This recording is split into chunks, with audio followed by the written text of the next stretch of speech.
Desculpa, Diga. só, é um problema que eu vi com os coaches lá de fora, é que eles não se importam muito se você tem acesso, se você tem possibilidade ou não. É, Porque foda-se, é isso aqui.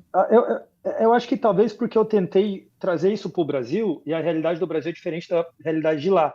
Mas principalmente a realidade do atleta pró de lá era diferente dos que eu trabalho aqui, né? Que na grande maioria não eram prós.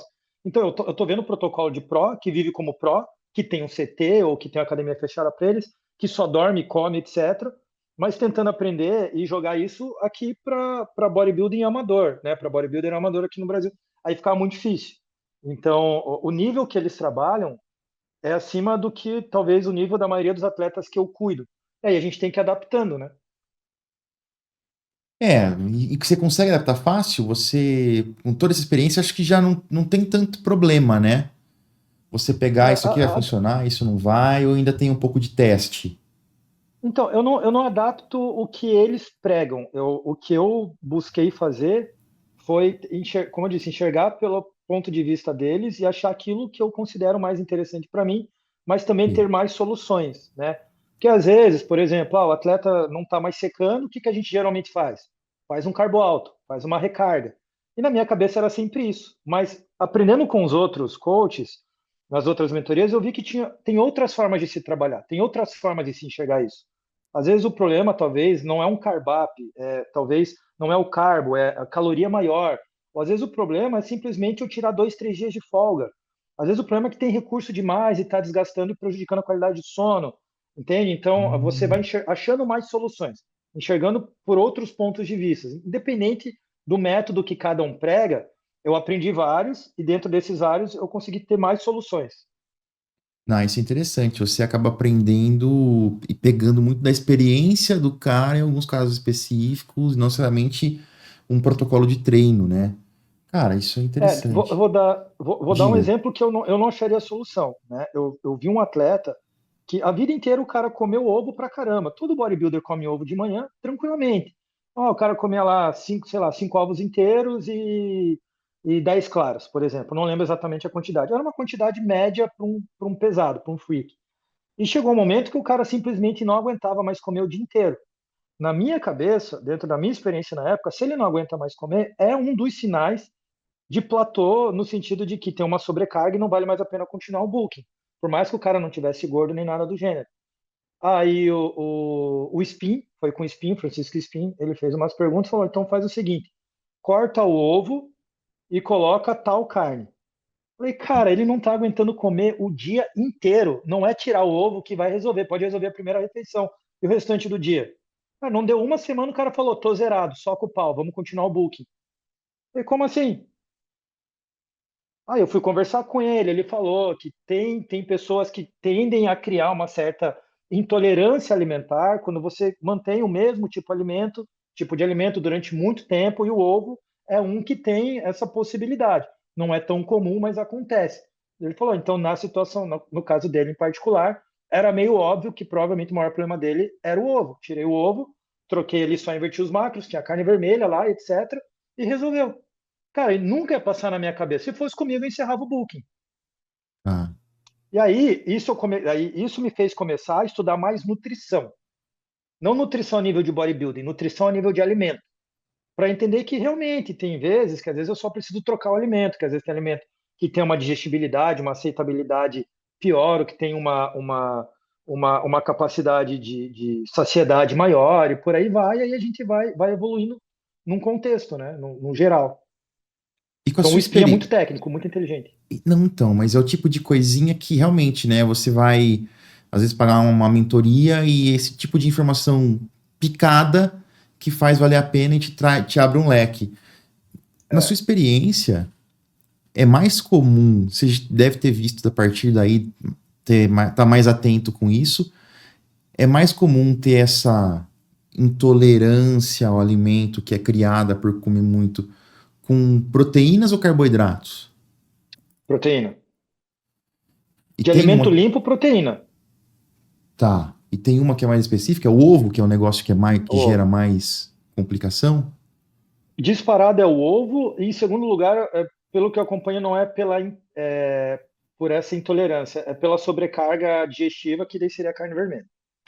Tá, que ela é complicada de digerir, às vezes o cara tem que comer muito, né, todo dia. É, É a foda, carne cara. vermelha. É foda. E de carboidrato tem algum que acaba sendo? É o arroz que acaba sendo mais. Não, porque se usa muito o arroz jasmim lá fora, então eu nunca vi, eu não acompanhei que a aveia, Ah, aveia. parando para pensar assim, a Aveia. aveia. Não se usa tanto aveia lá em off quanto a gente usa aqui, né? Que é uma farinha de arroz boa aqui é muito cara, né? Então a aveia às vezes É. é mais barata. Então a aveia e o que se faz muito lá, se faz bastante com proteína também, né? Que aqui é mais complicado. É não ficar repetindo refeição com a mesma fonte de carboidrato, né? Tá. Então, não se usa macarrão quase lá, mas então ou é batata ou arroz, né? Aí farinha de arroz, vai invertendo, né? Aqui você ficou o dia inteiro empapuçando com arroz ou com batata e tal, aí geralmente fica mais difícil de lidar. Lá eles invertem muito. Então, às vezes, primeira refeição ovo, depois o turkey, né? O peru, aí depois um peixe branco, aí um whey, e aí a carne vermelha ou frango. Então, fica mais fácil, mais difícil de você adquirir intolerância se você tá alterando toda hora, né? Pode crer, cara. Bem, bem interessante, bem Só que vai pensado. fazer isso aqui no Brasil para ver se tem como. É, Não tem como. assim, operacionalmente é complicado, né? Primeiro por questão de preço, segundo porque isso vira um caos a sua vida para organizar isso aí. É. Eu Lá os caras imagino. moram em casa, que tem aquela churrasqueira sinistra a gás lá, legalzona de fazer. Quem pode fazer isso é o Edoc, que ele tá É, sempre mostrando lá, né? Eu acho que ele consegue organizar isso. Mas fora isso é difícil de fazer, mas não é cara, muito prático isso. você sabe que hoje em dia uma churrasqueira daquela não é tão cara no Brasil. Tem umas, eu tenho uma, eu usei muito. Eu tô num apartamento agora que não dá para usar. Mas Aham. eu comprei uma, pô, assim, relativamente barata, era a mais barata que tinha. Tem umas que, pô, 6 mil, 7 mil reais, beleza, não faz nem sentido. Mas, realmente, cara, a praticidade, o Samsung faz isso também, né? Tem lá a Aham. churrasqueirona, pô, tempera 1 milhão de quilo de frango, já faz a carne vermelha e ajuda, hein, cara? O frango feito Facilita ali bastante. é outra textura, é totalmente diferente. Se o cara. É outro sabor. Eu usava um termômetro, aqueles que você espeta no filé, então Aham. você consegue chegar na temperatura que é segura para o frango cozinhar, mas que ele não tá seco ainda. E aí ele se Porra, legal, aí mantém. não erra o ponto. Isso é Exato, você não legal. tem que comer ao ponto e você consegue deixar ele ainda suculento, fazer uma salmoura e tal, e fazia isso. Então você pode deixar o frango na geladeira um pouco mais de tempo antes que ele fica incomível. Aham. E aí, cara, tem apartamento. Eu morava em apartamento, conseguia fazer. Era um prédio também que tinha ali uma certa. Era mais tranquilo, assim, também. Aqui já não rola mais disso. Mas isso é louco. E o arroz jasmine também, para quem tem condições, ou o basmati, O também dá uma basmati. ajudada, hein, cara? Dá uma É. ajudada. O que me ajudava era batata. Eu fazia purê de batata, então, pô, comia meio quilo. A Bruna, que trabalha aqui comigo, ela fazia um purê gostoso pra caramba. Então, Certo. pô, a primeira vez na minha vida, agora, assim, tipo, ano passado, sem ser atleta, que eu comia, tipo, 400, 500 gramas de batata com 200 de frango em 10 minutos. Porque ficava tão bom, era frango com molho de tomate, desfiado, né? Que daí ia fácil pra mim, né? Então, mas aí é cozido na pressão, alguma coisa assim? O frango? Isso, frango cozido na pressão, desfiado, aí refoga um pouco de alho e cebola, põe molho de tomate, um pouquinho de molho barbecue e, porra, fica uma Hum. delícia. Eu não gosto de frango, porque eu fiquei muito tempo, eu não tinha dinheiro, né, no começo, então a minha vida era frango e arroz, era o que tinha. Porque na nossa época tinha aquilo, né, não dá para tomar whey no último mês de preparação, leite engrossa a pele, zera água destilada. A nossa época foi essa, né? Foi foda, Então, cara. assim, eu não consigo mais comer peito de frango. Eu não como peito de frango grelhado de forma alguma, não consigo. E aí, mais o franguinho desfiado e tal, com molho de tomate, aí eu como mais tranquilo. Pô, mas se você como morar em casa, come uma churrasqueira. Depois te Então, passa a agora, receita e o processo. por conta do coração, eu tô indo mais pro peixe agora, né? Ah, pode crer, pode crer, Que daí, para pode mim, crer. como né, é duas refeições sólidas, não tem problema para mim, Ah, assim. sim. Igual um atleta que come muita carne, é 200 de tilápia e 200 de salmão, então é facinho de fazer. Tá. É. Mas me passa mesmo assim, porque é sempre bom saber, porque frango grelhado normal, assim, na chapa e tal, eu não como de jeito nenhum, não tem como. Não, é um pouco de trampo, assim, porque eu também não como. Eu comi muito na época que eu competia e tal. Então vou pegar o frango, jogar um sal, um alho e. Não vai. É É, não foda. tem como. Mas aí, pô, deixava numa salmoura, 8 horas, de um dia pra noite, aí punha numa marinada, pra depois grelhar na churrasqueira. Ah, pô, aí fica top. Fica Lembra bom. a temperatura que fica Né? no frango? Eu tenho no termômetro marcado lá. Eu te falo, porque eu escrevi ele tinha uma guia, só que de acordo com a Aham. guia ali, se eu deixasse, ele estava seguro, mas ele ainda ficava um pouco fibroso. Então Aham. eu deixava ali uns 3 graus a mais, mas tá escrito lá. Faz um tempinho que eu não faço, que eu não tô usando a churrasqueira aqui, mas eu te passo Aham. tudo. Tá. Porque, cara, ajuda. E outra coisa, eu martelava o frango, né? Então eu pegava o filé inteiro e Aham. martelava ele pra ele ficar uma espessura. Dava um trampo, porque aí, assim, chega uma hora que pra comer o frango você tem que tirar umas coisas da cartola, não tem jeito. Aí É, ele fica na espessura igual e você consegue cozinhar o frango de uma maneira igual. Pra fazer no legal. forno também dá pra fazer desse jeito, acho que fica melhor, porque ele não vai queimar na ponta e ficar cru no meio, onde ele é mais grosso, etc. Assim, Esse de cara, martelar eu não sabia. sabe quando você pega um Nunca me martelo de toquei. carne, você Sim, põe ele aham. E aí num. deixa.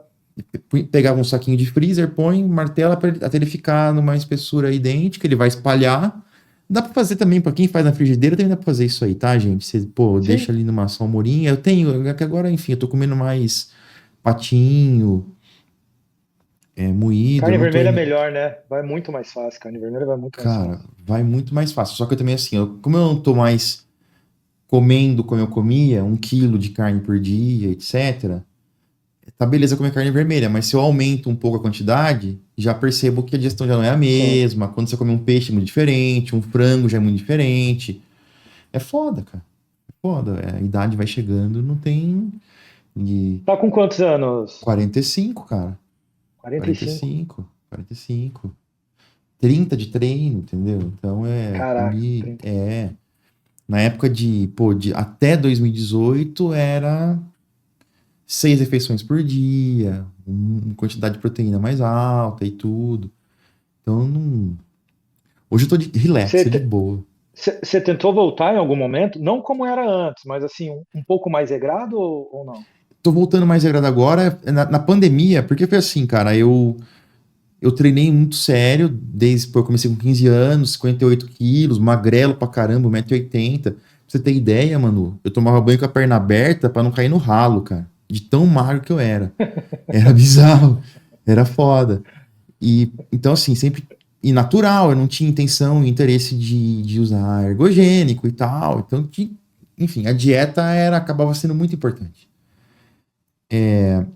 Aí eu comecei a competir em 2011 e até 2019 eu competi. Em 2017 eu ganhei o Mundial de Powerlifting para GPC, na República Tcheca. Em 2018 eu ganhei Legal. alguns mundiais em Las Vegas, que eu competi em mundiais testados. Competi em 2019, no primeiro semestre. Aí eu machuquei o joelho no fim do ano, pô, não vou competir mundial esse ano, aí veio a pandemia. Quando veio a pandemia, eu falei, quer saber, cara, eu tô aí há, sei lá, 10 anos, 11 anos em competição, e competição era no final de ano, cara. Aí você perde aniversário da minha mulher, era sempre batia com competição, da minha mãe, do meu irmão. Então você vai deixando de fazer coisa, porque você não quer perder, eu odiava perder. Sim. Então, teve casamento de prima minha que eu tomei água e tinha salmão, eu peguei, comi um pouco de salmão e tomava água, cara, porque vinha o refri light, o zero, e eu tomei um gole e eu falei, cara, isso aqui não é zero. E sabe quando você, tipo, podia ser, Aham. mas eu Em encanei cocô, mas. e vinha na Aham. jarra, aí eu falei, não, eu vou tomar água. Então era um grau de